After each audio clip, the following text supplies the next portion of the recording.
1,000 years before Bitcoin. A shell no bigger than your thumbnail powered global trade, backed by nothing but the belief of millions of strangers that it was worth the same thing everywhere. But long before that shell ever touched a trader's palm, something stranger was already happening. Something invisible. Something we have been doing for 5,000 years without ever stopping to ask how it started. Picture the city of Ur. Not the ruins you can visit today in southern Iraq, wind-scoured foundations, and the silent ziggurat poking out of the desert, but the living city as it stood around 3000 BC. 50,000 people packed inside mud brick walls. The Euphrates River, sliding past, brown and slow, feeding a web of irrigation canals that turned the floodplain into a green machine of grain production. The air tastes of river mud, roasted barley, and the sharp tang from the coppersmiths working near the temple district. On any given morning, the market square near the northern gate fills with noise. Donkeys braying, merchants calling out prices, each shouting over the next, the clatter of measuring scoops against wooden bins. People come here because nobody in Ur makes everything they need. The farmer grows grain but doesn't smelt copper.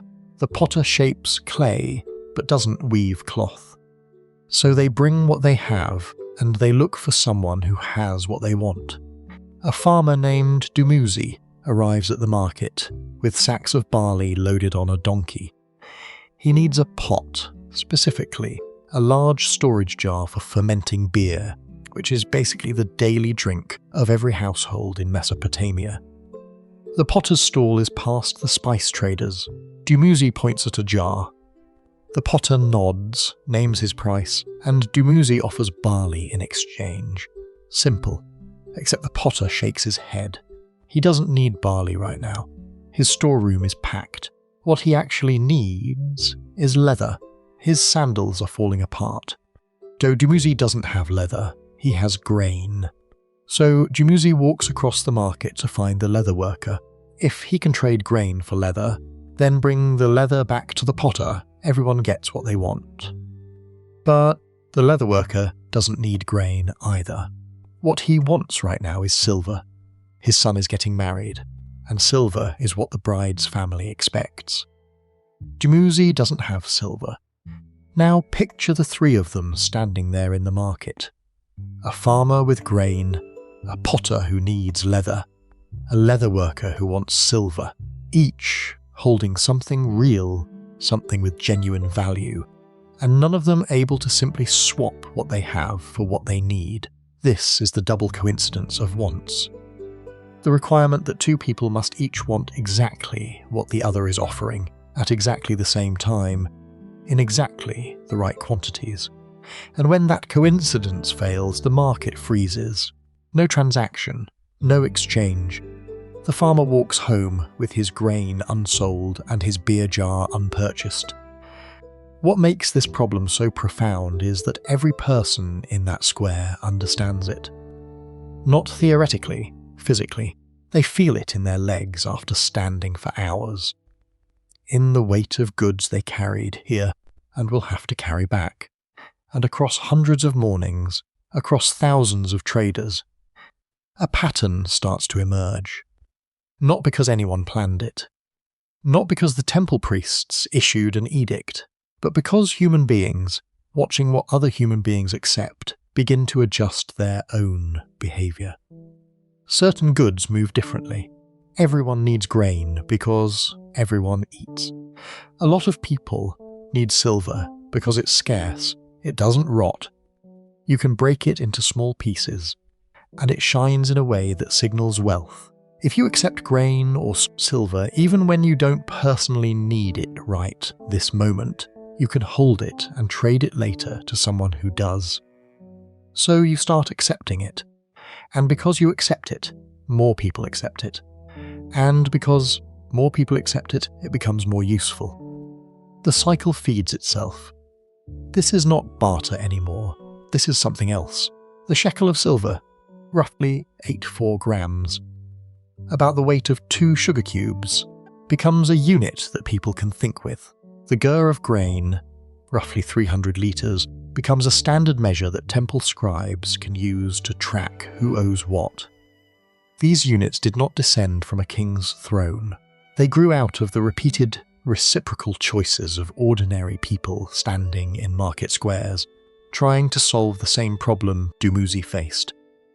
Money did not start as a declaration of power. It started as a habit that solved a headache. Before we leave Dumuzi at the market, if you're watching this from somewhere in the world right now, maybe it's late and you're winding down, maybe it's morning and you're starting your day, drop a comment with your city and what time it is. I'm genuinely curious how far this travels. Now back to because here is what makes the story of that market square so much stranger than it first appears. For centuries, the standard explanation of how money began has been the story you just heard. Adam Smith told it in 1776. Economics textbooks have repeated it ever since. Barter was inconvenient, so people invented money to smooth things out. Clean, logical. But anthropologists who have searched for evidence of a pure barter economy, a society where people routinely exchanged goods through direct swap without any shared medium of exchange, have found none. Not one. Not in the archaeological record. Not in ethnographic studies of pre-monetary societies. Not anywhere.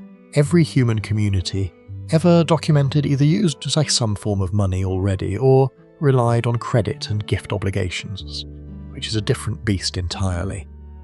This discovery challenges everything. If barter never existed as a primary economic system, then money didn't emerge to solve barter's problems. Something else was happening, and that something, the evidence increasingly suggests, involved debt. In early societies, people maintained informal ledgers of obligation. You give your neighbour grain when his harvest fails. That debt is remembered, passed down, called in when circumstances shift. These obligations were not casual, they were binding. They shaped social relationships and economic life as powerfully as any modern banking system. When societies grew larger, when you couldn't rely on everyone knowing everyone, these informal records had to become formal. They had to be written down. And that writing down is where money actually began. So if the barter to money story is a myth, or at minimum, a tidy story we tell ourselves that omits something fundamental, what was actually happening in The answer may lie not in the market square at all, but in a small room full of clay tablets, where a scribe was pressing a reed into wet mud and accidentally inventing something that would outlast every empire that ever minted a coin. The room is small, maybe 12 feet by 15.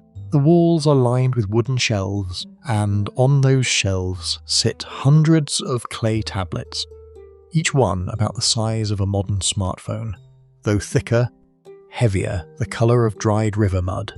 The air smells of damp clay and dust. A single high window lets in hard sunlight that cuts across the stacks. Bel-Ibni is a record keeper. Right now, around 3200 BC in the city of Uruk, he is doing something that will outlast every monument the kings of Mesopotamia ever built. He takes a lump of wet clay from a basket beside his stool. He shapes it into a flat tablet, smooth on one side, slightly curved on the other, just big enough to fill his palm.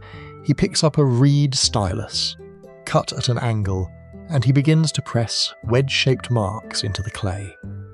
One stroke for the temple warehouse, another cluster of marks for a farmer's name, more wedges for the quantity, 40 sila of barley, roughly 40 litres, a notation for beer, a notch indicating this is a debt.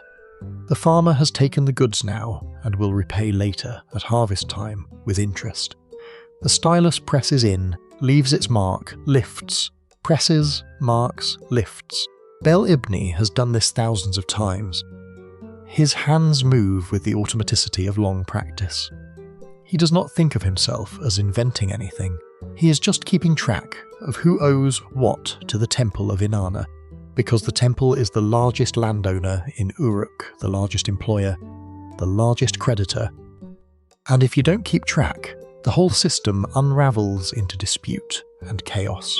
But what Bel-Ibni is actually doing in this cramped room with his aching back and his reed stylus and his clay tablet is creating money, because that tablet he just inscribed will be stored, catalogued, referenced. If a dispute arises months later, the farmer claiming he already repaid, the temple claiming he didn't, they will pull this exact tablet from the shelf and read the marks. The record is the proof, the record is the obligation, and the record, crucially, is transferable. The temple can use that promise of future barley to settle its own debts.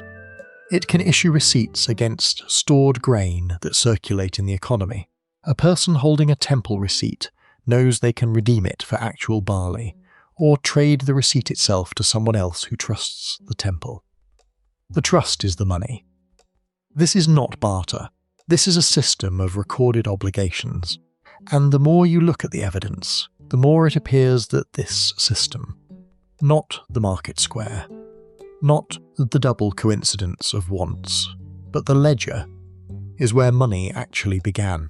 Let's back up about 500 years before Bel-Ibni Ib to something that archaeologists started finding in the 1960s and couldn't explain at first. Small clay objects, shaped like cones, spheres, discs, cylinders. Some of them had markings scratched into the surface. They were found all over Mesopotamia, from sites dating back to 8000 BC and earlier. For decades, nobody knew what they were. Game pieces, maybe. Amulets. Children's toys. Then, a French archaeologist named Denis Schmant-Besserat spent years cataloguing thousands of these objects and realized something that rewrote the history of both writing and money. Each shape corresponded to a specific commodity. A cone meant a small measure of grain. A sphere meant a larger measure. A cylinder meant a head of livestock. These were not toys, they were counting tokens, the world's first accounting system, predating writing by at least 4,000 years. The system worked like this. If you owed someone 6 measures of grain, you took 6 cone-shaped tokens and sealed them inside a hollow clay ball called a bulla. The bulla was fired hard, so it couldn't be opened without breaking. The tokens inside were the permanent record of the debt, and on the outside of the bulla, someone pressed the tokens into the wet clay before firing, creating impressions that showed exactly what was inside. You had a sealed, tamper-proof record of an obligation, with the key details visible on the surface. The bulla was a proto-contract.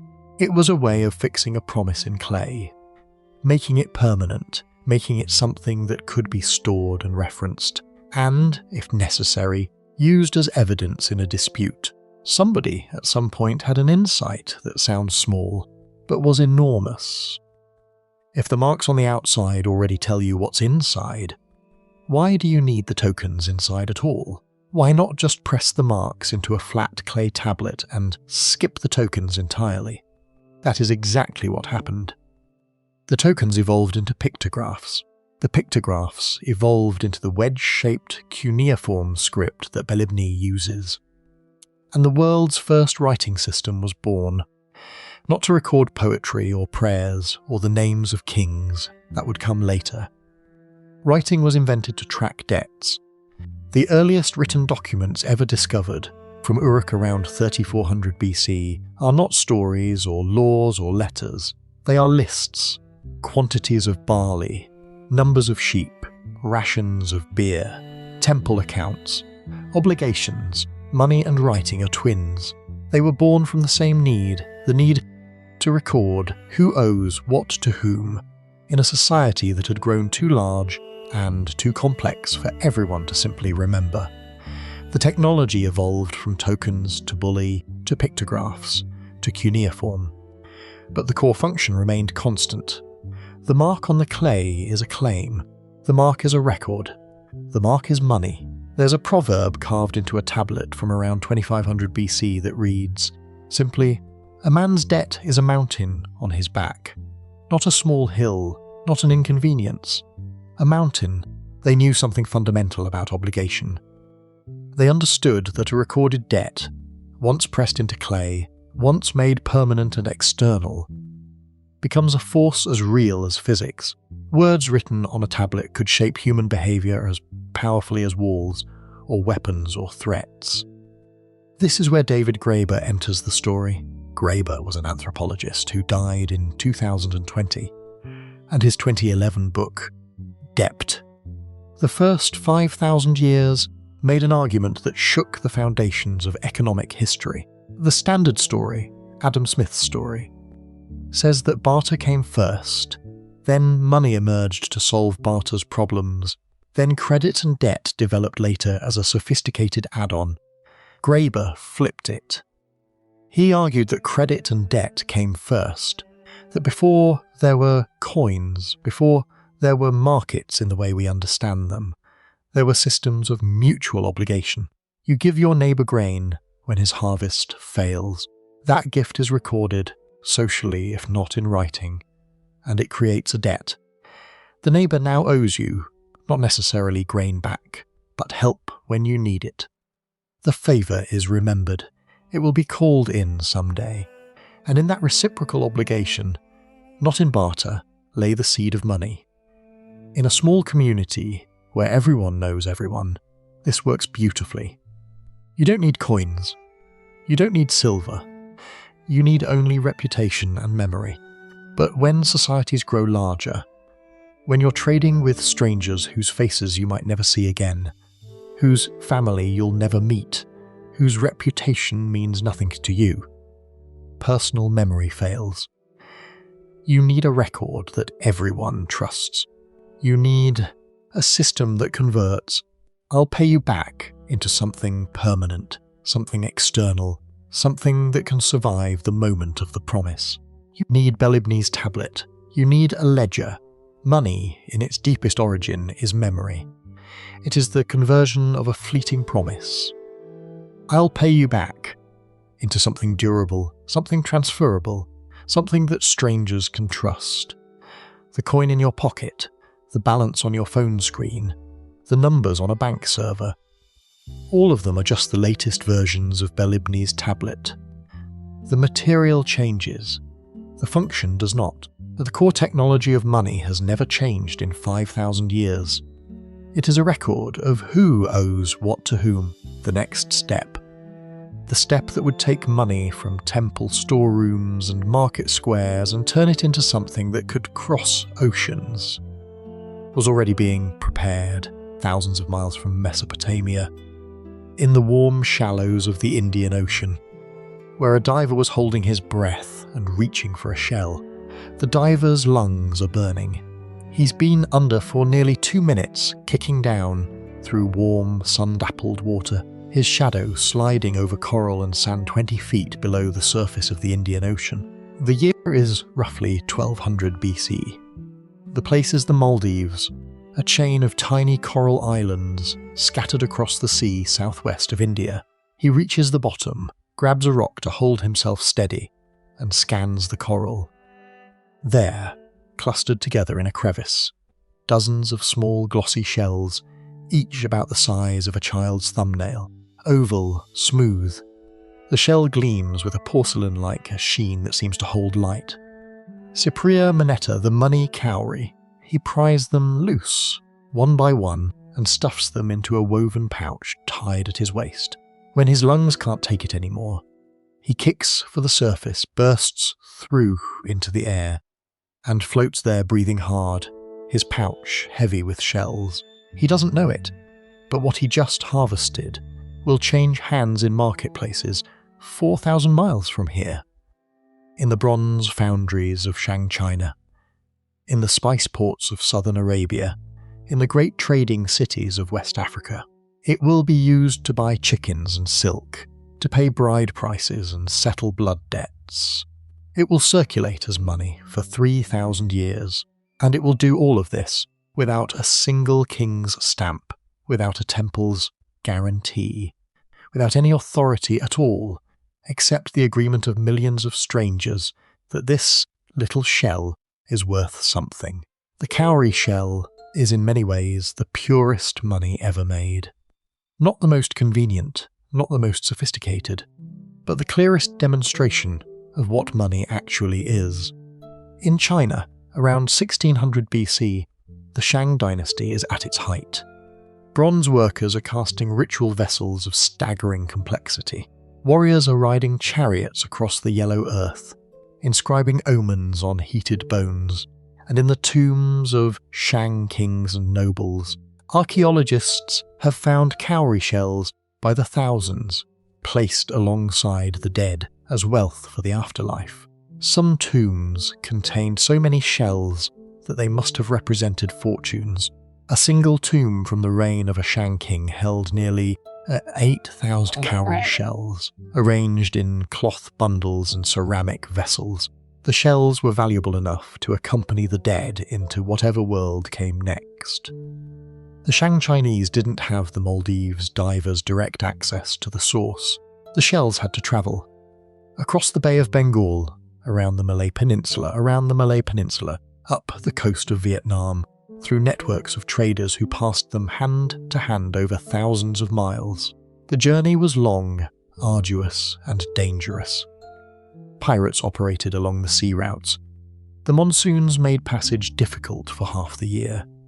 The journey might take months, and because the journey was so long and the supply so constrained, cowries were rare, precious, and perfectly suited to function as money. They were small and portable. A merchant could carry enough shells to buy a house in a single pouch at his waist. They were durable. You could string them on a cord and wear them around your neck for years, and they wouldn't break or rot. The salt water and sand that scoured them only polished them brighter. They were nearly impossible to counterfeit. Any shell that wasn't a genuine Cypria moneta would be immediately recognized as fake, and they were divisible.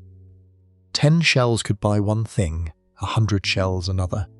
1,000 shells buy a field. You could make change, you could price things finely. The Chinese developed a unit for them. 10 cowries strung together made a peng. The character for peng appears again and again on Shang oracle bone inscriptions and bronze vessel inscriptions, records of sacrifices and divinations and transactions. This was a fully functioning monetary system, with standardized denominations built on shells. How central were cowries to the Chinese conception of value? The Chinese character for money, bei, is a pictograph of a cowrie shell. Look at it. The 2 little legs at the bottom, the oval body above. It's a drawing of the shell that the diver was harvesting 3,000 years ago.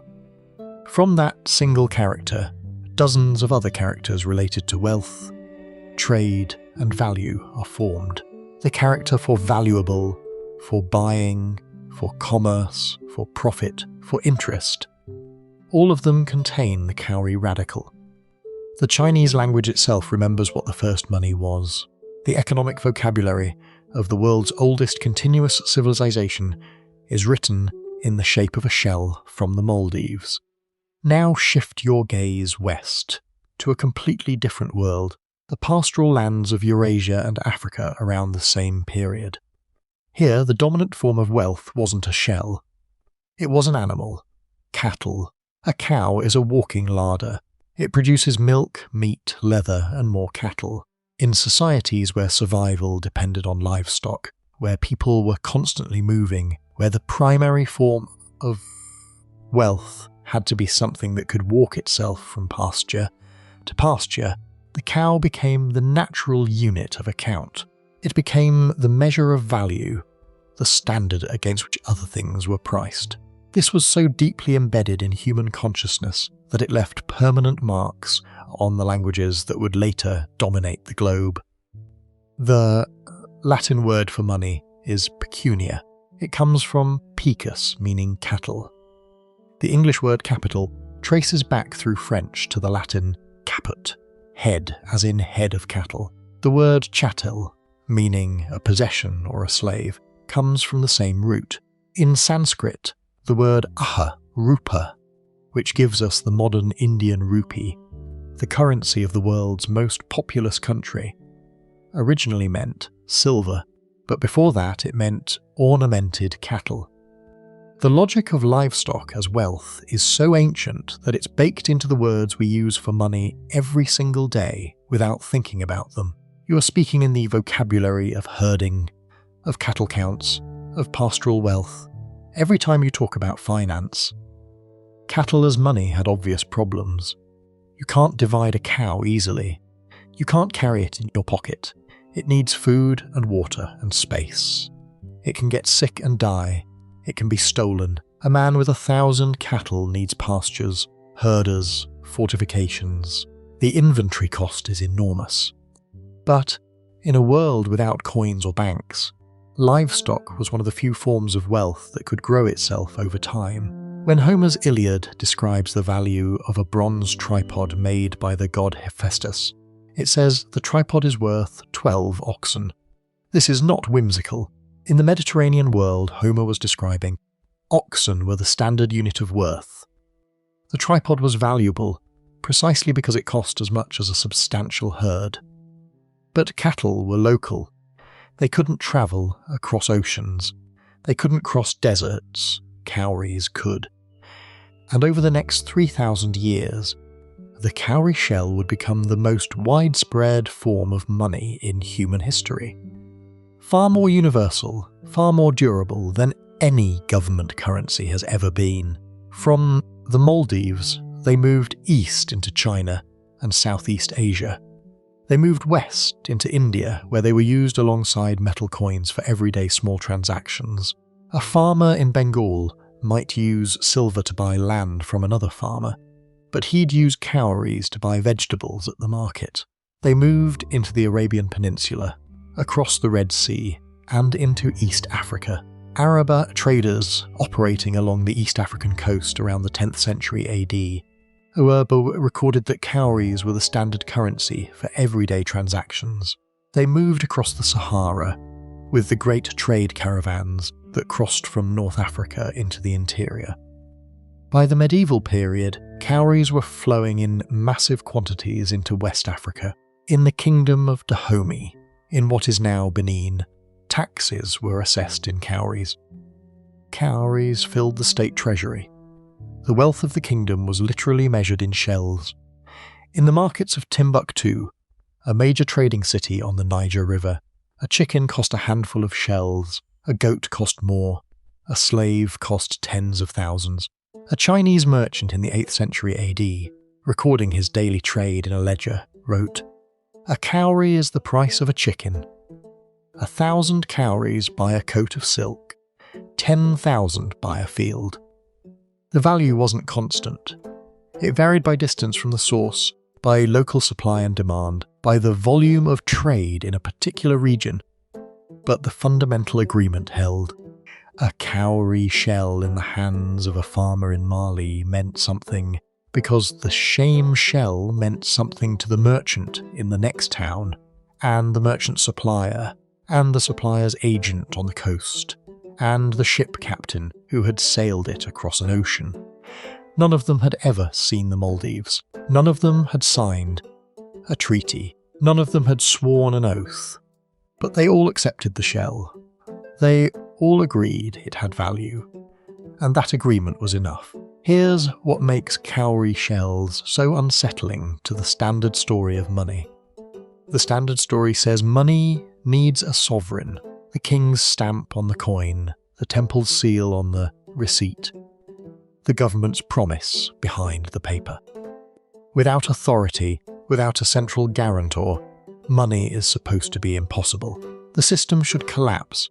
People should demand real value. The thing should fail. Cowrie shells had none of that. No king issued them. No temple controlled their supply. No state decreed their value. They were harvested by anonymous divers, shipped by private merchants, accepted by millions of people across dozens of cultures who had no common language, no common religion, no common ruler.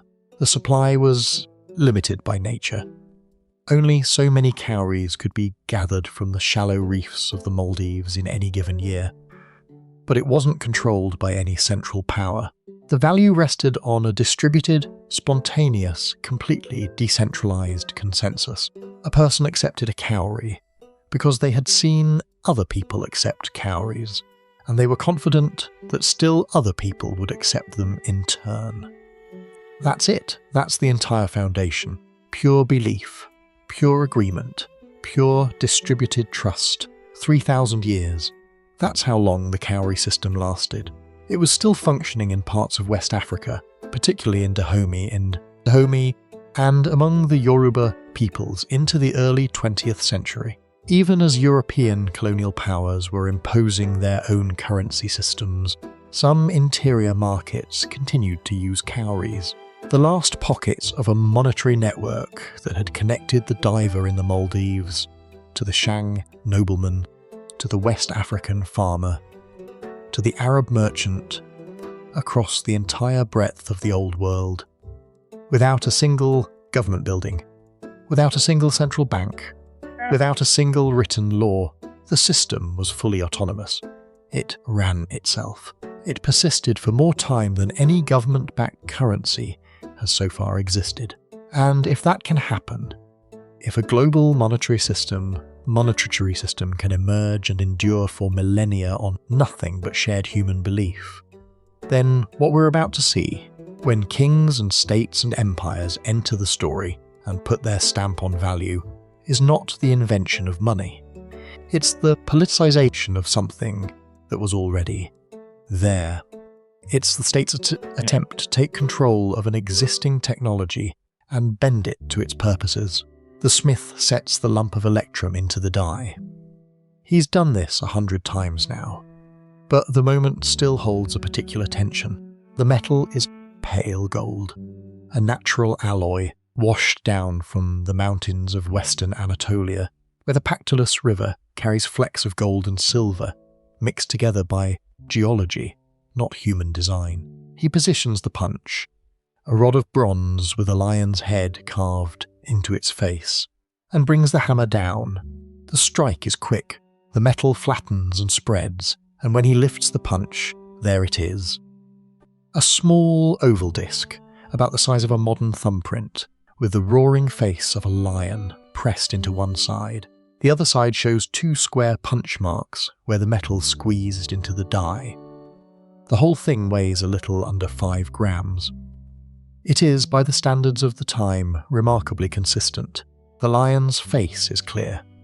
The weight is within a few grains of true. Every coin this smith makes comes out almost identical.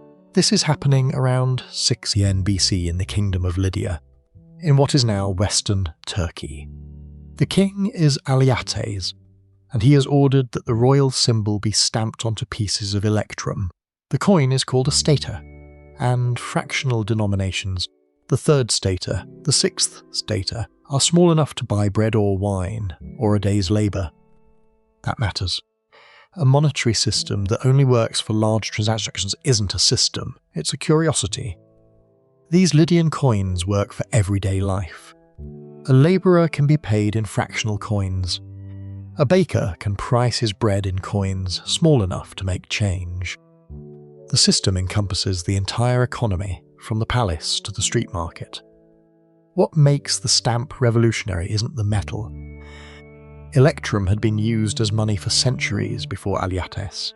Lumps of it, bars of it, chopped pieces weighed on scales. In Mesopotamian temple records from 1,000 years earlier, wealth was denominated in grams of silver, and traders had to carefully weigh and assess the purity of every transaction. The innovation is the lion. The stamp says, whoever you are, wherever you got this, whatever you know about metallurgy, you don't need to test this piece.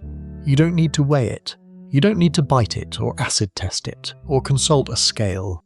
The king guarantees it. The lion is a promise. The face of the king is a warranty. That promise changes something fundamental. Before coins, every transaction involving metal required verification. Two traders had to agree on the weight, agree on the purity, agree that the hunk of silver one man was offering was actually silver and not lead wrapped in a thin silver skin. This was slow. It required expertise. It required trust. The coin removes all of that. The state steps in and says, "We've done the work. We've weighed it. We've tested it. We've certified it with the royal stamp. Trust the stamp." A single blow of the hammer turns a commodity into a currency. The thing and the promise become one object. Now here's where the story gets strange. Coinage doesn't spread slowly from Lydia outward over centuries. It doesn't migrate from the Mediterranean eastward like a cultural idea gradually adopted by neighbouring peoples. It explodes. Within about 100 years of Alyattes' first lion coins, 3 separate civilizations on 3 separate continents are minting coins. They're minting them independently. They're using different metals, different designs, different techniques. Yet they're all inventing the same basic idea simultaneously. Start with Greece. The Greeks are right across the Aegean from Lydia. They trade with the Lydians constantly. They understand immediately what they're looking at. The advantages are obvious. Around 560 BC, the island city of Aegina begins striking its own coins. Silver this time, not electrum, stamped with a sea turtle. The turtle was Aegina's symbol, the mark of the island's identity. Then Athens enters the game around 520 BC, producing the famous owl coin, silver, with the helmeted head of Athena on one side and her owl on the reverse. The Athenian owl becomes the dollar of the ancient Mediterranean, recognized and accepted from Sicily to Egypt. So familiar that owls becomes slang for money in the Greek language. A person in Athens might say, "That cost me 50 owls," the way a modern American might say, "That cost me $50. Now shift east, across the mountains and deserts to India. Around 600 BC, right around the same time as Alyattes, maybe a few decades before, someone in the Ganges Valley begins producing silver coins. These are not stamped with a die that covers the whole surface the way Greek and Lydian coins are. Instead, they're made from rectangular or oval sheets of silver, cut to standard weights, and then individually punched with a series of small symbols: a sun, a wheel, an elephant, a bull, a geometric pattern. Each punch is a separate mark, struck separately. The result looks almost chaotic compared to the clean Greek designs, but the function is identical. Standardized weight, guaranteed by marks that the community recognizes. These punch-marked coins appear in the archaeological record, with no obvious precursor. The technique is different. The metal is different. The symbols are different. Everything about them suggests independent invention. The Indian subcontinent, at this time, had well-established systems of silver by weight, a sophisticated metallurgical tradition, and political structures that had both the need for standardized payment and the authority to enforce it. The coins emerge because the conditions are right. The innovation is so obvious, so necessary, that different peoples arrive at it separately. China makes the same point from yet another angle, by bowed daffodils. By 500 BC, the states of the Yellow River Valley are producing bronze coins in shapes that look nothing like anything in the Western tradition. There are spade coins, flat, thin pieces of bronze shaped like the blade of a digging tool. There are knife coins, long, narrow, curved, shaped like the knives that northern Chinese horsemen carried. These are not just whimsical designs. They're miniature versions of actual tools and weapons that had previously been used as commodity money. The Chinese are turning the old form into a symbolic form, keeping the shape but shrinking it, standardizing it, and stamping it with the name of the issuing city or state.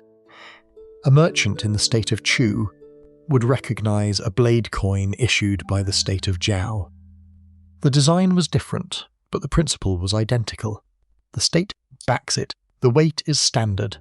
The metal is bronze, which is abundant but valuable enough to work as money. The system spreads across China's rival states, and it persists. So we have a puzzle. Coinage appears in Lydia around 610 BC, in India around 600 BC, in China around 500 BC. 3 separate inventions of the same basic idea, a standardized piece of metal stamped with authority, circulating as money, within roughly a single century across thousands of miles. In civilizations that had no contact with each other, the independent invention hypothesis says, coinage emerged separately in each region because the conditions were converging. States were growing larger and more complex. Armies needed to be paid, and paying a mercenary in cattle or grain is inconvenient in ways that should be obvious. You can't feed a soldier in 400 pieces of grain that spoil after 3 weeks. You need something portable, durable, and divisible. Tax systems needed standard units. Governments needed a way to collect taxes that didn't require negotiating the weight and purity of every payment. Trade was intensifying. As commerce expanded, the inefficiencies of weighing metal in every transaction became unbearable. A system that could replace verification with trust would be enormously valuable. Every society that faced these problems simultaneously arrived at similar solutions. The Persian Empire that absorbed Lydia in 546 BC understood exactly what it had acquired. Not just the gold-bearing rivers and the treasury of Croesus, that legendary accumulation of wealth. The idea, the coin as an instrument of imperial administration. Croesus's kingdom had been minting coins for 40 or 50 years. The technology was proven, the system worked. Darius I, who seized the throne in 522 BC, faced a practical problem. His army contained soldiers from 20 different peoples who spoke 20 different languages and recognized 20 different forms of payment. A Greek mercenary wanted silver, an Egyptian archer wanted grain rations, a Phoenician soldier wanted the goods he needed to sustain his family. Supplying a multinational force scattered across an empire, the size of Europe was a nightmare that got worse the larger the empire grew. In different regions, different commodities held value. In coastal areas, silver was preferred. In grain-growing regions, the soldiers wanted grain. In pastoral areas, animals were the real wealth. Try to impose a single system on all of them, and you'd face constant resistance, constant haggling, constant friction. Darius's answer was the daric, a gold coin, roughly 8.4 grams, stamped with the image of the king himself. Not a lion, which was the symbol of a city or a dynasty. Not a god, which belonged to a temple. The king, Darius, is shown on the obverse in a running kneeling pose. Bow in one hand, spear in the other, the posture of the royal archer, the elite fighting corps of the empire. The message is immediate. This coin comes from the man who holds the bow. This coin represents the authority of the king, the living embodiment of imperial power. Accept it, or answer to the man who holds the bow. The daric solved Darius's army payment problem and did something more. It created a single unit of account across an empire that stretched from the Indus River to the Aegean Sea. A soldier stationed in Egypt could receive darics, spend them in Babylon, and know they'd be accepted in Susa, the Persian capital. The coin became the empire's circulatory system. It moved through markets and garrison towns and provincial treasuries, and everywhere it moved, it carried the king's face and the king's claim. The empire now had a nervous system made of gold. The flow of coin through the economy was the flow of authority, the reach of the king's hand into the pockets and markets of his vast dominion. Now shift west 2 centuries later to Rome. The Roman denarius begins its life in 211 BC as a silver coin of remarkable purity, roughly 95 to 98% silver. It becomes the backbone of Rome's expansion. Legionaries are paid in denarii. Provinces are taxed in denarii. At its height, a single denarius buys a day's skilled labour, a modest meal with wine, or a night's lodging. The coin is reliable. The silver is real. The stamp means what it says. A person holding a denarius knows that the metal content is almost exactly what the stamp promises. The Romans, early in their coinage history, made honesty itself part of their military strategy. The legions trusted their pay. That trust made the system reliable. That reliability made the system work. Then the slow rot begins. The Roman state spends more than it takes in. Wars, public works, grain distributions to keep the urban poor from rioting. The emperors don't have the political will to raise taxes enough to cover the gap. The alternative is unpopular. It means taking resources from the military, or the people, or both, so they reach for the quiet option. They reach for the mint. They debase the coinage. The mechanism is simple. When the mint receives a shipment of silver, it doesn't strike pure denarii. It mixes in copper, then more. The coin looks roughly the same. The stamp is the same. The emperor's profile is still there. But the silver content drops, year by year, reign by reign. Nero, in AD 64, reduces the denarius to about 90% silver. By the time of Marcus Aurelius, late in the 2nd century, the denarius is down to around 75% silver. A coin that should contain nearly the full weight of precious metal now contains barely 2/3. By the mid-3rd century, it's below 50%.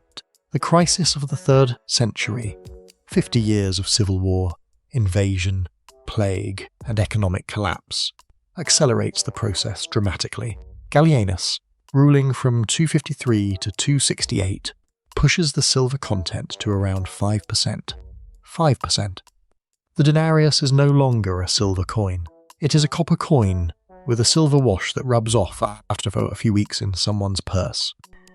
The citizen holding it can see the ruse. The outer layer is shiny and silver white. But rub it in your hand and the red copper underneath shows through. The imperial lie is visible in your wallet.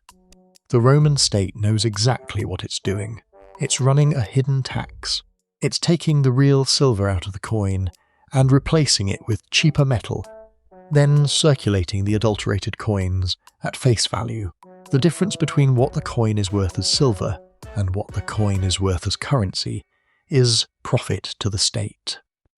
But profit requires believers. It requires people to accept coins that aren't what they claim to be. The soldiers know what's happening. They demand payment in kind where possible.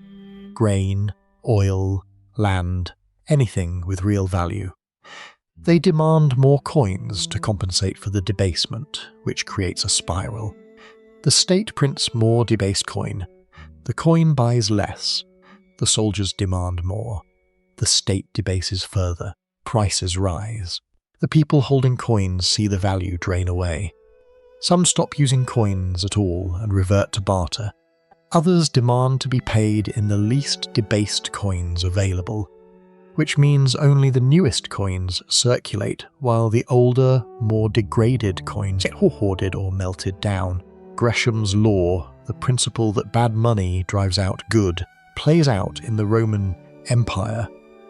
The worst coins can stay in circulation because people dump them immediately, while the best coins vanish. By the late 3rd century, the monetary system of the Roman Empire is essentially broken. Prices are unpredictable. A merchant doesn't know what a purchase will cost him next week. The old relationship between the coin and the silver it was supposed to contain has been severed almost completely. Yet, something strange persists. The coins still circulate. People still accept them. The stamp, the emperor's profile, the inscriptions, the symbols of Roman authority, continues to function even when the metal beneath it is nearly worthless. That is not a small thing. It says something fundamental about what money actually is. The faith in the stamp outlasted the metal content because the stamp represented the state. And the state was still there, battered, divided, lurching from crisis to crisis, but still capable of demanding taxes and paying soldiers and enforcing laws. As long as the state accepted its own coin for taxes, the coin retained some value, even if that value had nothing to do with the copper it contained. The imperial promise was bankrupt, but the imperial power was not.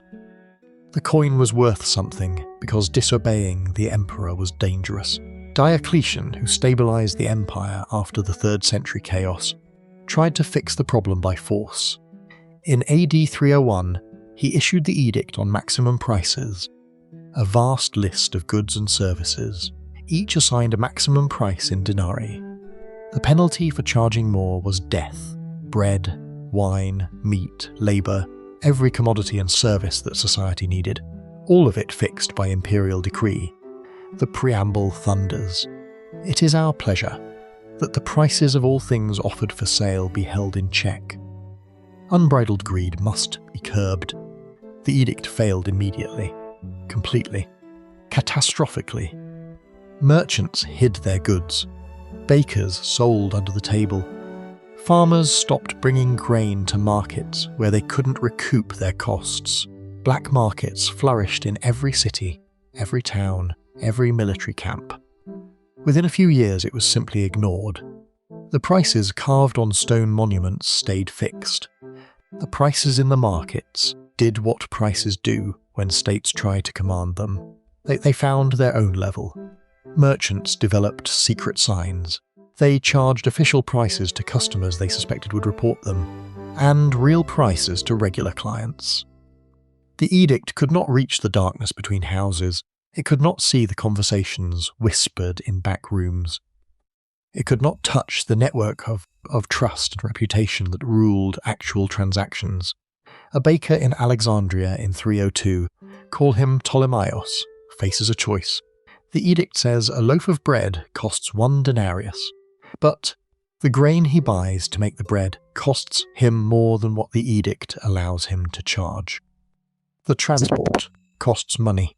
The fuel for the oven costs money. His labour is worth something. If he obeys the law and sells at the official price, his family starves. If he charges what the bread is actually worth, he risks execution. He sells to neighbours he trusts, at night, at the real price. Everyone knows, no one informs. The edict cannot penetrate the webs of relationship and obligation that hold a community together. The power of the state runs through the city like a river, mighty, terrible, but unable to fill every crack and cranny. The market persists in the spaces the state's authority cannot reach. This is the precariousness at the heart of coined money, and indeed all money. The metal can be debased. The stamp can be trusted long after it should be. The prices can be commanded by imperial decree and ignored by everyone. The entire system depends on a moving balance between what the state says the coin is worth and what the people holding it believe. And those two things can diverge catastrophically without either side acknowledging the gap until it's too late. Not every society walked into this game. Some looked at coined money, looked at what it did, and said no. Sparta, the austere military state of southern Greece, deliberately rejected silver and gold coinage. Spartan law mandated that currency take the form of heavy iron bars, deliberately made useless for trade outside Sparta, and difficult to accumulate. An iron bar the size of a loaf of bread might be worth the equivalent of a few days' labour. To store any significant wealth required a room full of rusting metal. To move a fortune across the border required a wagon and a team of oxen. The point was moral. Money was corrosive. It created inequality. It incentivized greed. It distracted citizens from their sole proper occupation, which was military training and the defense of the state. The iron bars were a currency designed to be so inconvenient that nobody would want more of it than they absolutely needed. The system made wealth bulky. It made greed exhausting. Sparta's economy remained small localized and intentionally primitive. The state survived. It won wars. It produced a culture that fascinated and horrified its neighbors in equal measure. Its rejection of coin money was a conscious social choice, not a technological failure. The Spartans understood something that most societies only learn through catastrophe. The shape of your money shapes the shape of your society. If you want a society without excessive inequality, without commercial corruption, without merchants and bankers accumulating power, you need money that won't let wealth accumulate invisibly. The Inca Empire, rising in the Andes half a world away and 1,000 years later, took the rejection even further. The Inca ran the largest empire in the pre-Columbian Americas, a territory stretching 4,000 kilometers along the spine of the Andes, encompassing territory from modern Colombia to Chile, with a population estimated at over 10 million people. Without any money at all, no coins, no commodity currency, no shells, no iron bars, nothing that functioned as a general medium of exchange in the way we understand money. The Inca economy was a command system built on labor obligations called the mita. Every household owed a certain number of days of labor to the state each year. That labor built roads and terraces and fortresses and temples. The state in return provided for the population from vast storehouses filled with grain, cloth, weapons, and everything else the empire produced. The Inca had established a network of storage facilities across the empire, granaries at high altitude, warehouses in the valleys, caches of woven cloth and armor and preserved food. When drought hit one region, the state drew from its reserves and distributed supplies to prevent famine. When the military needed to campaign, the state supplied the warriors with food and equipment. The entire system was organized through central planning and record-keeping. The Inca tracked everything through knotted strings called quipus, a recording technology of stunning sophistication. A quipu is a main cord, sometimes thick as a thumb, with thinner cords hanging from it. Each cord can be knotted in specific ways.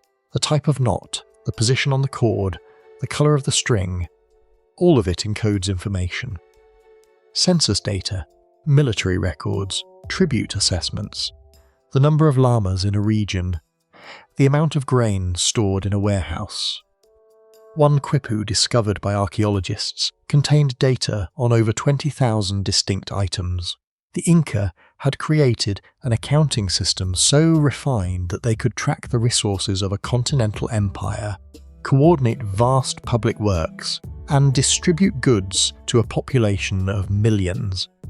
All without a single coin, all without money, all through the technology of the knotted string. The Inca demonstrated something profound. You could organize a complex, continental-scale empire entirely without money. Not through barter, but through centralized planning and record-keeping. They understood something that money, for all its flexibility and power, cannot quite capture. When the state is the only buyer and seller of major commodities, when the state's authority is absolute and undisputed, when every subject understands that the state's promises are the reality of the economy, then money becomes redundant. The tax obligation replaces the coin, the labour debt replaces the price, the quipu, that knotted string, replaces the ledger. The Inca Empire fell to Spanish conquest in the 16th century, and one of the first things the Spanish did was introduce coins. They needed a monetary system they understood. They needed the flexibility to trade with merchants who didn't accept labour obligations. They needed money. Within a generation, the quipu system was largely abandoned, and the Inca population was using Spanish silver. Now, shift east, 1,000 years before the Inca, to a place where paper money is about to be invented. A place where the volume of trade had grown so vast that moving actual metal had become absurd. The Silk Road did something to money that no mint had ever done. It stretched the distance between a coin's origin and its use so far that moving actual metal became logistically impossible. A merchant in Chang'an, the Tang capital, could sell silk to a trader bound for Samarkand and receive payment in bronze coins. Thousands of them, heavy, clinking sacks that required armed guards and pack animals to move from one city to the next. By the 9th century, the volume of trade across the empire had grown so large that the coin supply couldn't keep up. Copper was scarce. The mines couldn't produce enough. The mints couldn't strike enough coins fast enough to keep pace with the growing volume of transactions. Merchants faced a choice: stop trading or invent something that made coins unnecessary. They invented something. It started in Sichuan, the wealthy inland province known for its tea, its salt, and its merchants who moved goods along the Yangtze River. Sichuan had a particular problem. The Tang state, short on copper, had issued iron coins for the region, functional but brutally heavy. A single iron coin weighed about 4 times what a bronze coin weighed. To buy a bolt of silk worth 1,000 coins required carrying roughly 25 kilograms of iron through mountain passes. No one wanted to do this. The logistics were impossible, so the merchants of Sichuan began doing business with something else: paper. Here's how it worked. A merchant deposited his iron coins with a trusted firm, often a large trading house with warehouses and agents in multiple cities. The firm gave him a receipt. The receipt said, "The bearer of this paper is entitled to such and such an amount of coins held in our vaults, redeemable on demand." The merchant took his receipt, travelled light, and when he needed to pay someone in another city, he handed over the paper instead of the metal. The recipient could redeem it for coins if he wanted to, or, and this is the moment the transformation happens, he could pass it to someone else. The paper itself began to circulate. A merchant in Chengdu wanted to buy grain from a farmer in the countryside. Instead of getting a receipt from the farmer directly, he handed over a receipt he'd received from someone else, backed by coins held in a trading house 20 miles away. The farmer accepted it because he knew the trading house. He knew the coins were there if he needed them. He could use the paper to buy something else the next day. These receipts were called jiaozi. The word originally meant something like exchange certificate, but it quickly came to mean something closer to promissory note, and then money. By the early 10th century, jiaozi were trading hands across Sichuan without anyone bothering to redeem the metal behind them. The paper was enough. Everyone knew the coins were there if needed. Everyone agreed the paper was worth the coins. The agreement was what made it work. A person holding a jiaozi note wasn't really holding value in the note itself. The note was a claim on value. It was a record of an obligation. It was Belibni's tablet, but made of paper instead of clay. It was the same mechanism that had been operating for 5,000 years. A record of who owes what to whom, just in a new material. And that material, being lighter and more convenient, meant that the system could scale. It could carry the weight of vast transactions. In 1023, the Song dynasty did what states always do when they notice a valuable thing functioning in private hands. It took it over. The government established an official bureau of exchange in Chengdu, banned private issuance of jiaozi, and began printing state-backed paper notes. The notes had limits. They expired after 3 years, so they couldn't be hoarded indefinitely. They were backed by a reserve of roughly 28% in metal. Not 100%, but a buffer against runs. They were printed with intricate designs and stamped with government seals. For the first time on Earth, a state had created paper money not as a temporary expedient, but as a permanent system. The Song experiment lasted, until the Song themselves collapsed under the pressure of Jurchen invaders.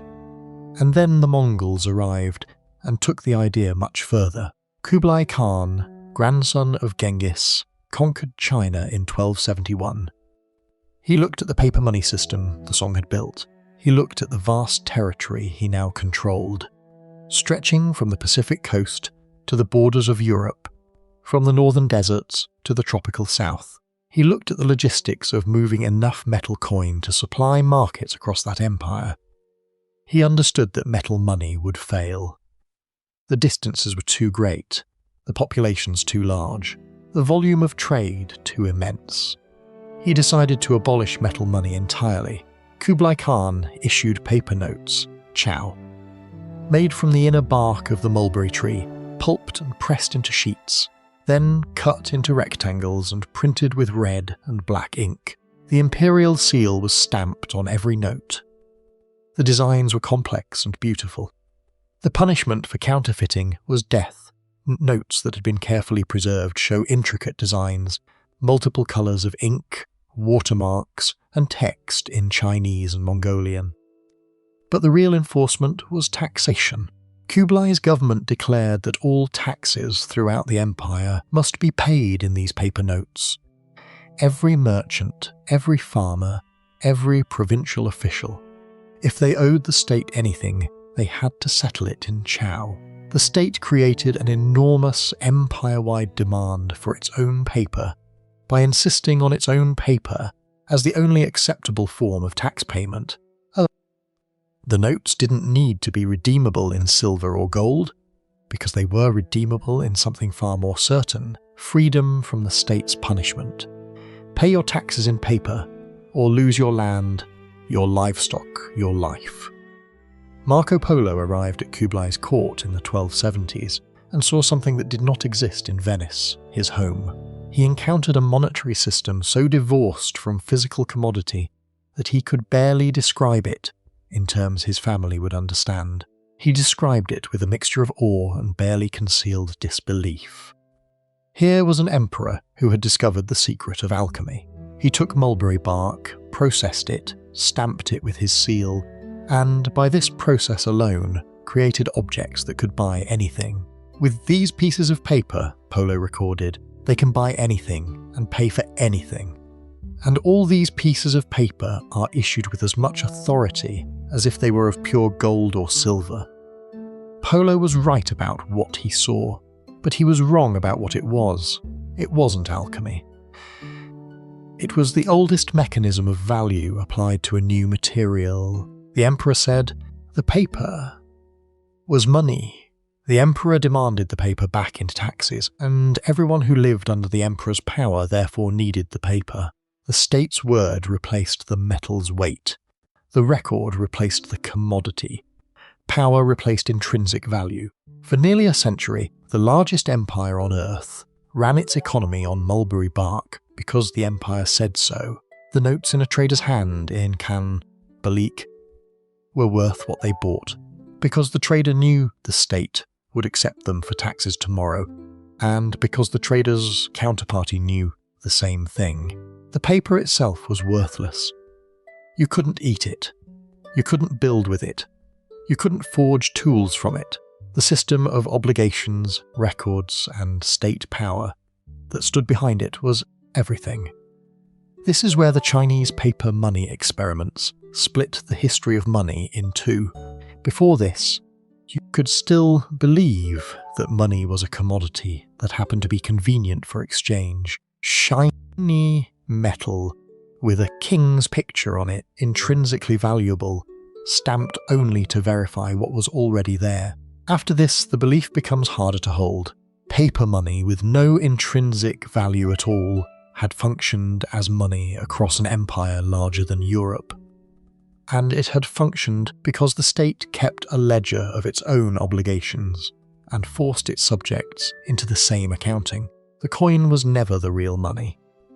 The real money was always the record, the entry in the state's books, the tax obligation owed, the debt that had to be settled. Metal had just been a convenient way to carry the record around. It would take Europe another 4 centuries to learn the same lesson, and when it did, the lesson would arrive in the hands of a gambler with a theory and a scheme, and a conviction that paper could replace gold. The French state was bankrupt. Not in the way governments sometimes claim to be bankrupt, while still paying their soldiers and serving dinner on silver. Actually bankrupt. The Sun King, Louis XIV, had died in 1715, leaving behind a country drained by decades of war, a national debt estimated at roughly 2 billion livres, more than the state would collect in taxes in several years, and a tax system so inefficient that only a fraction of what was theoretically owed ever reached the treasury. Into this wreckage walked a Scotsman with a silver tongue, a murderer's past, and an idea that would nearly destroy France. John Law was born in Edinburgh in 1671, the son of a goldsmith. Goldsmiths in 17th century Britain were the closest thing the country had to bankers. They stored people's metal in secure vaults. They issued receipts, gold notes that circulated like paper money. They lent money at interest. Law grew up surrounded by the mechanics of credit and currency. He also grew up handsome, brilliant at mathematics, and addicted to gambling. By his early 20s, he was a known figure in London gaming houses, calculating odds in his head while other men drank and lost fortunes. Then in 1694, he killed a man in a duel over a woman, was convicted of murder, and escaped from prison by drugging his guards. He fled to the continent. For the next 20 years he wandered Europe, gambling professionally, studying the financial systems of Amsterdam and Genoa and Venice, and writing a book. That book, published in 1705, was called Money and Trade Considered, with a proposal for supplying the nation with money. Its central argument was simple and, for its time, radical. Money, Law wrote, is not the value of goods, it is the measure of them. A coin is a ruler, not the thing being measured. What an economy needs is not a fixed quantity of gold or silver, but a flexible supply of money that can grow as trade grows. Paper money, issued by a state bank and backed by land rather than metal, could do this. Gold and silver, he argued, were arbitrary. Their value fluctuated with discoveries of mines and the whims of foreign governments. Land was permanent, productive, and vast enough to back a national currency many times over. The state's land holdings could secure a mountain of paper notes, and that paper could circulate, allowing merchants to trade more freely, allowing the economy to expand. Most people who read the book dismissed it as clever madness. A convicted murderer playing with theories about paper money. The regent of France was different. In 1716, Philip granted Law permission to establish the Banque Générale, a private bank that would issue paper notes, redeemable in silver coin at the current weight. The notes carried a promise. The bank would pay the bearer on demand the exact quantity of silver stated. No debasement, no clipping, no games. For decades, the French monarchy had repeatedly debased its coinage as a stealth tax on anyone holding money. People had learned through bitter experience that the king's promise on a coin was worth less than the metal itself. Law's bank promised the opposite. The bank was a private institution, not controlled by the capricious monarchy. The notes were backed by actual silver reserves. The promise was real. At first, it worked brilliantly. The notes were printed with clean designs, backed by actual silver reserves, and issued conservatively. Merchants who had been hauling bags of clipped and degraded coins through dangerous streets suddenly had paper that was lighter, safer, and more reliable than the metal it represented. The French state, which needed to pay its bills and had little hard currency available, began accepting the bank's notes in payment of taxes. Demand for the notes rose. The notes held their value. Law's reputation soared. The regent offered him greater powers. Law accepted. Then Law proposed something bolder. France controlled an enormous territory in North America called Louisiana, stretching from the Gulf of Mexico up through the Mississippi River Valley. a region larger than Western Europe, rumoured to be rich in gold and silver and fertile beyond imagining. In 1717, Law created the Mississippi Company, granted it a monopoly on trade with Louisiana, and began selling shares to the public. The pitch was intoxicating. A continent, a trading monopoly, riches that would make the shareholders the wealthiest men in Europe. The share price started at around 500 livres. It began to rise. Law's bank was now printing notes. The Banque Générale had been taken over by the state and renamed the Banque Royale, and those notes could be used to buy Mississippi shares. The shares could be sold for more notes, which could buy more shares. A feedback loop ignited. Money was created. Shares were purchased. The value of shares rose. More money was created to buy more shares. The cycle accelerated. By 1719, Law had merged the Mississippi Company with the tobacco monopoly, the African trade monopoly, and the French East India Company. In the crowning stroke, he merged it with the collection of all French taxes, the entire tax farming operation. His company now controlled almost the entire overseas trade of France and the entire revenue stream of the French state.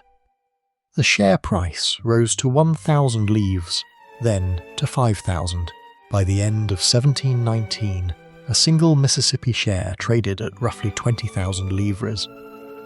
By early 1720, some transactions were reported at 30,000 or even higher. The word millionaire entered the French language for the first time, precisely because men who had bought early were now worth millions. Vast fortunes created in months from paper shares and printed notes. Paris was not ready for what happened next. The Rue Quincampoix, a narrow medieval street in the city's commercial quarter, became the site of a permanent rolling frenzy. Trades happened in the open air, in rented rooms, in temporary stalls on the sidewalk. Aristocrats jostled next to servants. A coachman was rumoured to have made so much money he briefly owned more horses than his former master. People sold houses, farms, jewellery to buy shares. They bought shares with nothing down, expecting to sell them higher the next day. The price kept climbing. Law became the most powerful man in France. Appointed Controller General of Finances in January 1720.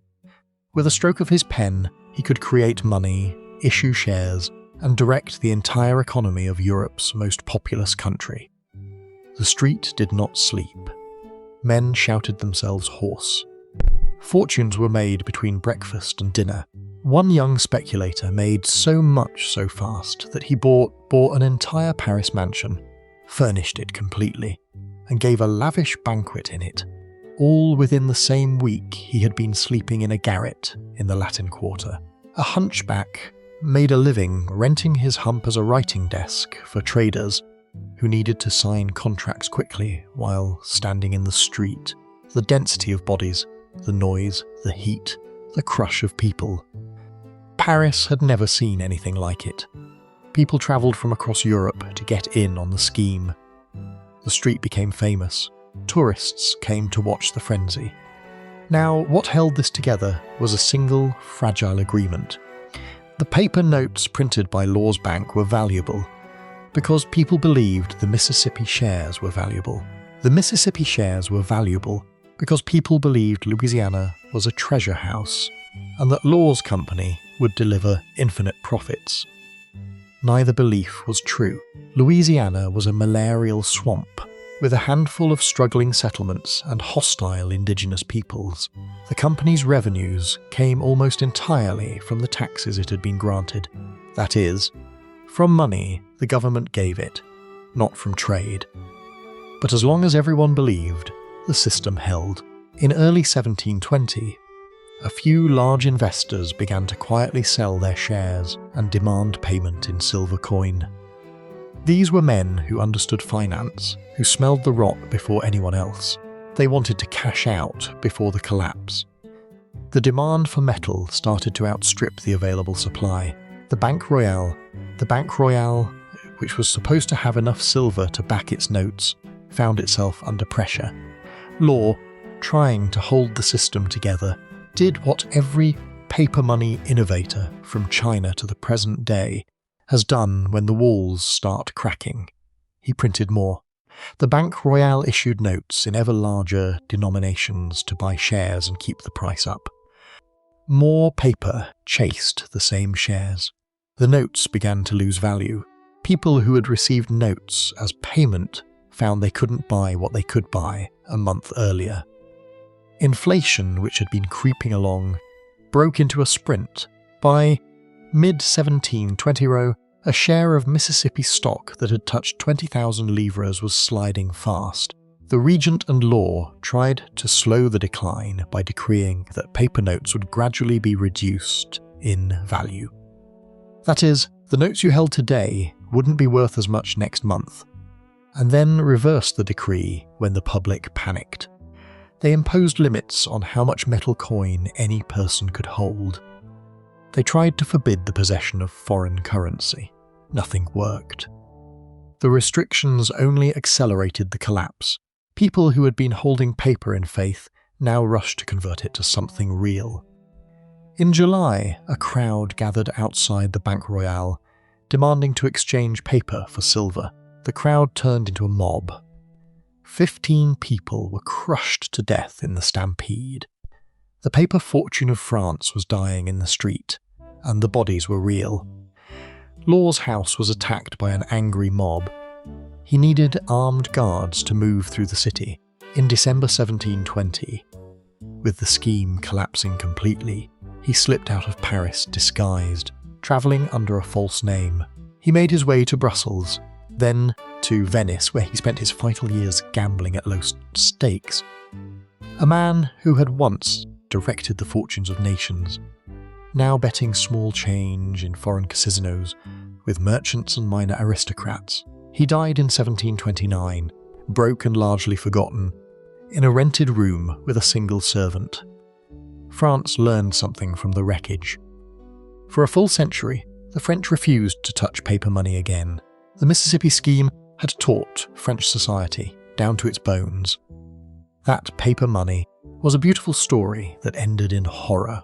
The distrust of banks, of credit, of paper itself, sank so deep into the culture that it shaped French economic life for generations. Even as Britain pioneered central banking and paper currency became standard across Europe, France held out. The scar ran too deep. But Law was not a fool. His diagnosis of the problem was accurate. A growing economy needs a growing money supply. Metal coins, limited by mining output and vulnerable to hoarding, cannot expand to meet the needs of expanding trade. Law understood that money is something more malleable, more abstract, than a piece of silver. He wrote that money was the measure of value, not the value itself. He was right about that. What he missed was the discipline. What he failed to understand, was that you could create unlimited money only if you had unlimited demand for it. And the demand for something is ultimately finite. The paper systems that succeeded after him, and the one you now live inside, all share a feature he never built: a hard brake. The Bank of England, chartered in 1694, learned over the next century to limit its note issuance to what the economy could absorb without inflating, the classical gold standard, which spread across the globe in the 19th century, anchored every major currency to a fixed quantity of metal. As a promise that the printer could not break, you could print money, but only if you had the gold to back it. The gold limit kept you honest. In the autumn of 1923, in the Reichsbank building on the Jägerstrasse in Berlin, the machines ran 24 hours a day, their steel cylinders spinning ink onto paper that was worth less the moment it dried. The German government had ordered 300 paper mills and 2,000 printing presses into continuous production. At the peak, 130 printing firms worked exclusively for the Reichsbank, turning out banknotes in denominations that would have been unthinkable 3 years earlier: 50,000 marks, 100,000, 1 million. 10 million, 50 million, 100 million. The numbers on the paper chased the prices in the shops, and the presses could never quite catch up. This is what happens when a state loses control of its own money. Not gradually, not metaphorically, but physically. In the price of a loaf of bread, the queue at a factory pay window, the weight of banknotes a man has to carry in a wheelbarrow just to buy a week's groceries. Weimar Germany in 1923 is the most studied hyperinflation in history, and it is also the most human. The origins were political. After the First World War, the victorious Allies presented Germany with a reparations bill intended to occupy the country's productive capacity for decades. The final sum, set in 1921, was 132 billion gold marks. The German economy, stripped of its merchant fleet, its colonies, and chunks of its industrial territory, could not pay what was demanded out of current production and taxes, so it printed the difference. It did what France had done. It did what every state in crisis has done. It reached for the printing press. Printing is not a euphemism. The Reichsbank literally ordered more plates and ran its presses faster. The mark, which had traded at about 4 to the dollar before the war, fell to 75 in 1921, then to 4,000 in 1922. By the end of 1922, people were talking about the end of the world. In January 1923, French and Belgian troops occupied the Ruhr industrial region to extract reparations in kind. Coal, timber, steel, and the mark's collapse became a vertical drop. By July, a dollar bought 160,000 marks. By August, 4.6 million. By September, 99 million. By October, 25 billion. By November, $1 was worth 4.2 trillion marks, and the numbers had stopped meaning anything at all. A trillion is a number so large that human minds cannot really grasp it. The price of bread was 1 trillion marks. The price of a cab ride was 1 trillion marks. The price of a glass of beer was 1 trillion marks. Workers were paid twice a day by the autumn of 1923. A man would collect his wages at 11 in the morning in a wheelbarrow, hand the wheelbarrow to his wife, and she would run to the shops before the prices changed again. Lunch cost more than breakfast. Dinner cost more than lunch. A woman who waited to spend her housekeeping money until the afternoon could find that the price of a cabbage had doubled while she stood in the queue. The inflation was so rapid, so complete, that rational calculation became impossible. You had to spend immediately. You had to convert paper into goods in the moment you received it, or lose everything. The numbers are so extreme they feel abstract. But the human experience was not abstract at all.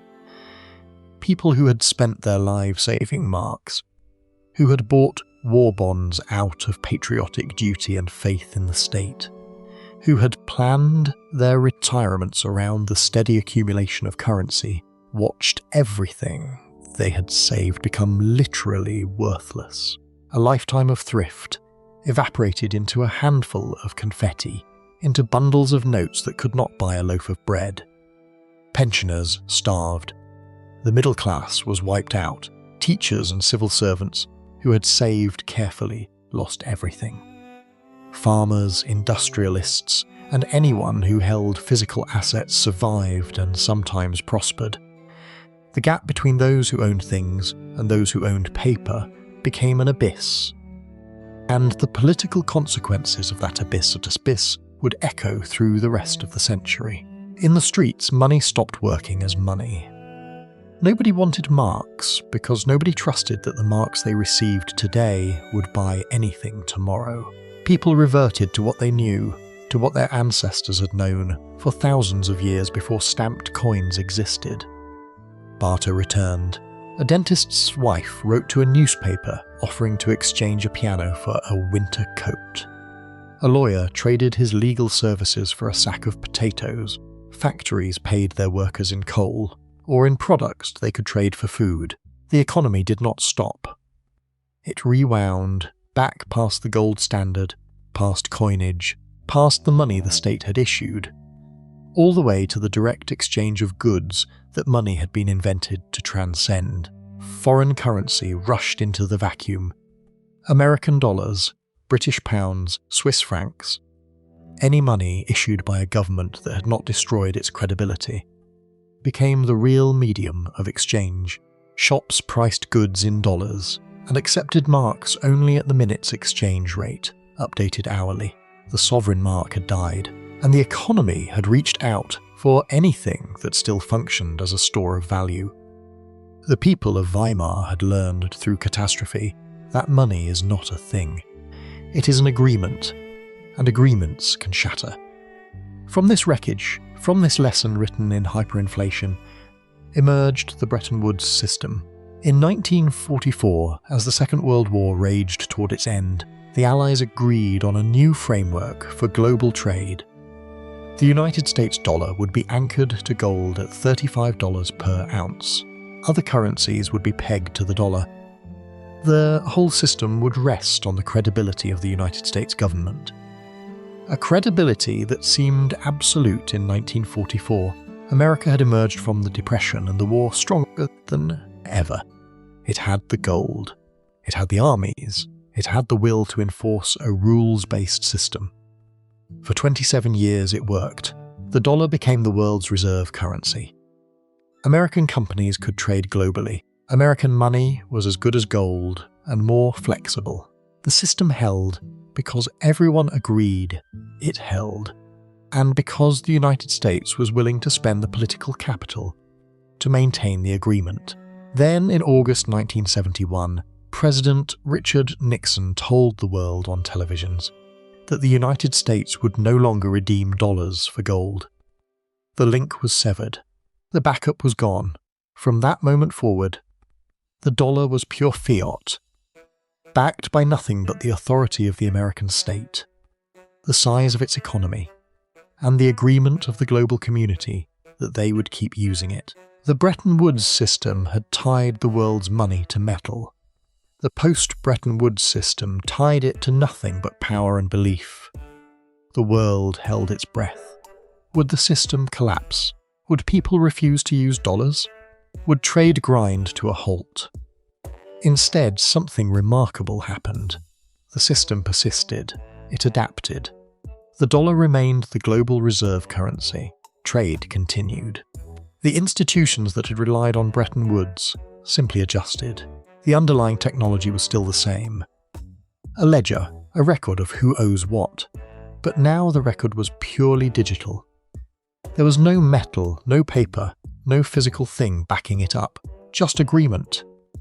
Just the collective decision of millions of people that the dollar was worth what they agreed it was worth. Then came the internet. Then came cryptography. Then came Bitcoin. In 2009, during the Great Recession, someone, or perhaps a group of people, using the pseudonym Satoshi Nakamoto, published a white paper describing a peer-to-peer electronic cash system. Bitcoin was not the first attempt at digital money. There had been earlier systems, DigiCash, which had tried to create encrypted digital coins backed by a central authority, various online payment systems. But Bitcoin was different. Bitcoin was decentralized. There was no central authority, no bank, no server farm controlled by a company. The entire system ran on thousands of computers maintained by volunteers. The ledger was public. Everyone could see every transaction. But the participants were pseudonymous. You couldn't see who was sending money to whom. Only that transactions happened. Bitcoin worked by having the network reach consensus. When someone wanted to send money, they announced it. Other participants collected these announcements into blocks. They competed to validate the block by solving a complicated mathematical puzzle, a process called mining. Solving the puzzle required enormous amounts of computing power. The first miner to solve it got to add the block to the blockchain and received newly created bitcoins as a reward. The puzzle was designed.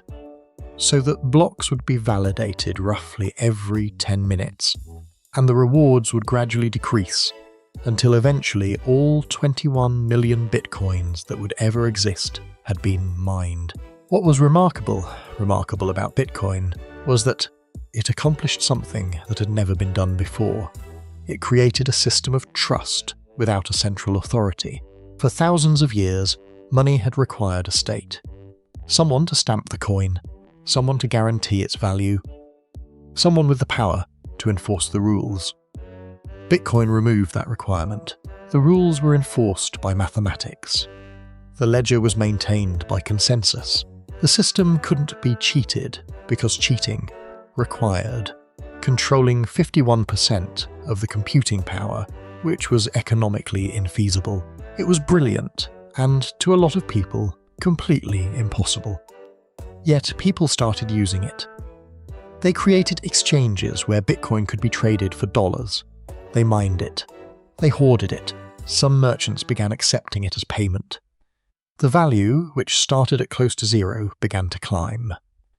By 2013, a single Bitcoin was worth over $1,000. By 2017, it briefly exceeded 20,000. The volatility was extreme. It was clearly a speculative bubble, a get-rich-quick scheme, probably a fraud. And yet it persisted. And yet people kept believing in it. What Bitcoin demonstrated was something so ancient but also somehow new. It showed that money really is just an agreement. It showed that you don't need a government, don't need a bank, don't need a central authority. All you need is enough people agreeing that something has value. The agreement itself is the value. The record of transactions. The blockchain is the money. Bitcoin raised profound questions. Is it real money? It's certainly used as money by some people, but it's also highly volatile, which makes it unsuitable as a medium of exchange in the classical sense. You don't want to be paid in Bitcoin if the value might drop by 30% overnight. It's more like a speculative asset, a lottery ticket, a store of value for people who believe in the future of cryptocurrencies. Governments watched Bitcoin with alarm and then with interest. If people could create private money, create their own monetary systems, what would happen to state control? What would happen to taxation? What would happen to monetary policy? The response has been central bank digital currencies. The Federal Reserve is studying them. The Bank of England is studying them. The European Central Bank is studying them. The idea is to create official digital money that looks like Bitcoin, runs on a blockchain-like system, but is controlled and guaranteed by the government. It's the state's attempt to preserve its monopoly on money creation, even as technology makes that monopoly harder to enforce.